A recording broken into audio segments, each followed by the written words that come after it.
Quan Griffin, and by extension, Lamar. If you know Quan, you know his motto was fam first, right next to that's right too. My dad, Corey Lamar, came into my life when I was 3 years old, which means at 3 years old, I gained a brother. Well, two, but I wouldn't meet Duke until later. Quan and I always had a unique bond. I never would have imagined that my brother would blow up to be a global icon and legend. This is the same person who would ask me to call my mom and our dad while they were on a date night to see if he could use the car to go get me McDonald's. I never asked for McDonald's, and I don't think he was coming back with food, but they already told you about his women.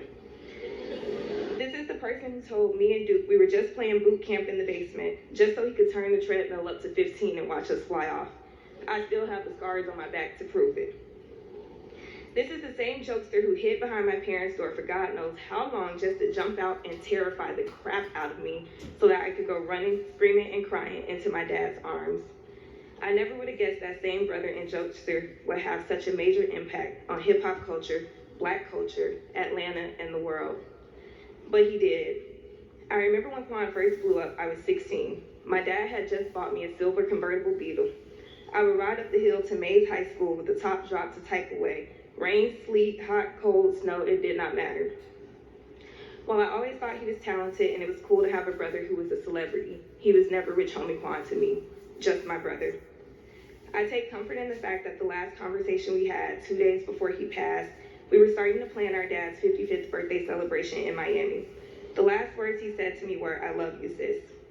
We never think about the mortality of our siblings, our parents, grandparents, and other elders, maybe.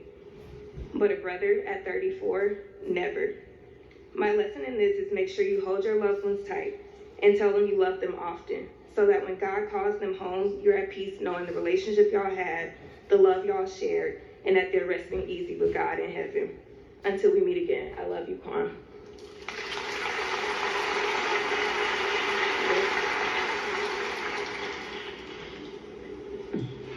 Greetings. How everybody doing today?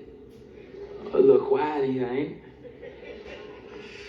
I'm not here to talk about no memories. I'm just speaking. Progress. The verb definition of progress is to move forward or onward in a space of time. Your life was the definition of progress, big brother.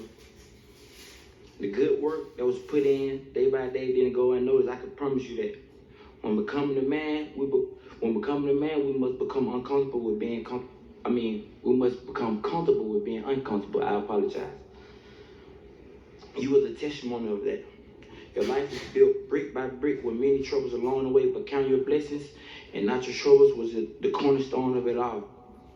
We all appreciate your life. It gave us life that can never be duplicated. As crazy as it sounds, life isn't fair, but that's what makes it fair for us all. Now, family, as Frederick Douglass once stated, without struggle, there's no progress. And right now, we're going through a very tough struggle.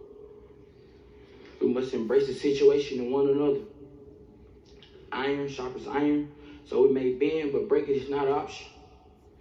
If you didn't have a reason before, you got one now. And know a journey of 1,000,000 miles begins with one single step. Rest easy, big brother.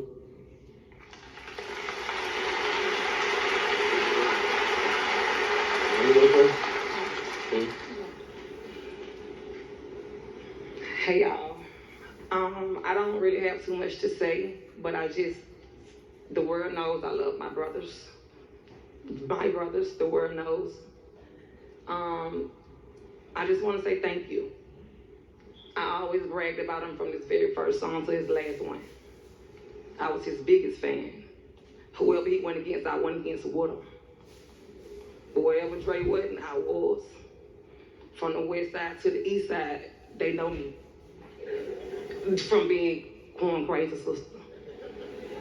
So to everybody, I just want everybody to, if this was the message, thank you, and to my family, we gonna get better. And to them kids, I'm TT. I'm gonna forever be TT. To my brother Dre, I love you. Everybody on this front line, I love you. Second line and third line. To everybody that travel with him, thank you for protecting him and bringing him back home for one. Bringing him back home one. Back to my mom. Ma, I got you. Ma, I got you. Thank you.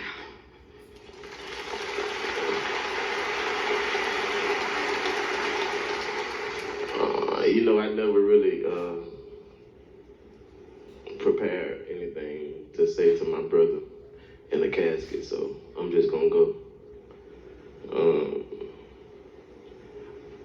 I lost my dad in 21, so to lose my brother in 24 is just, it's the hole is deeper.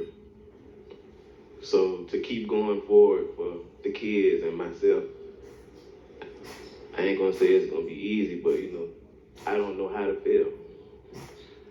I wasn't raised on failure. I wasn't raised on quitting. My mama showed me how to love.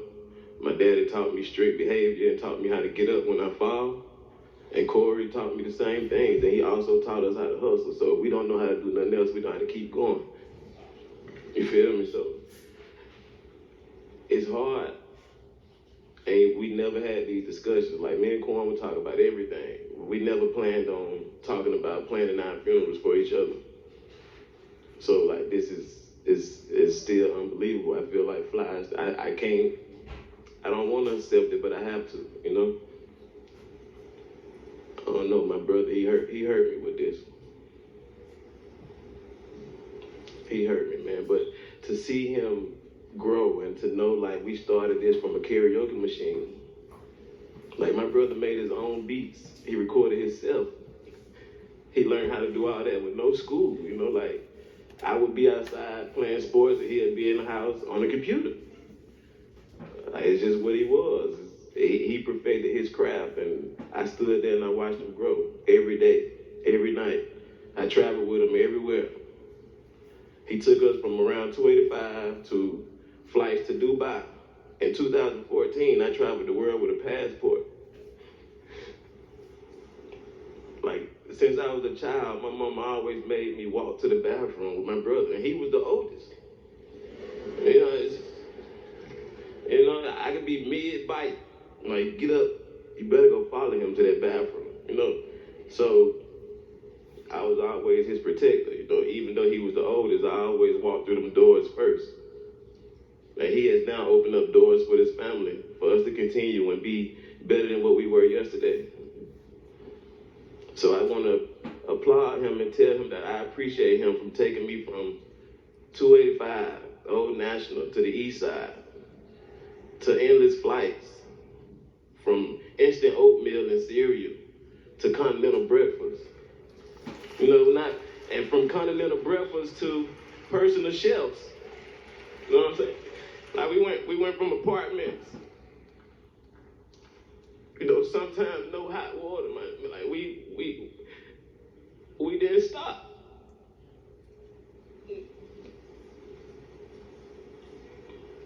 I love you, man.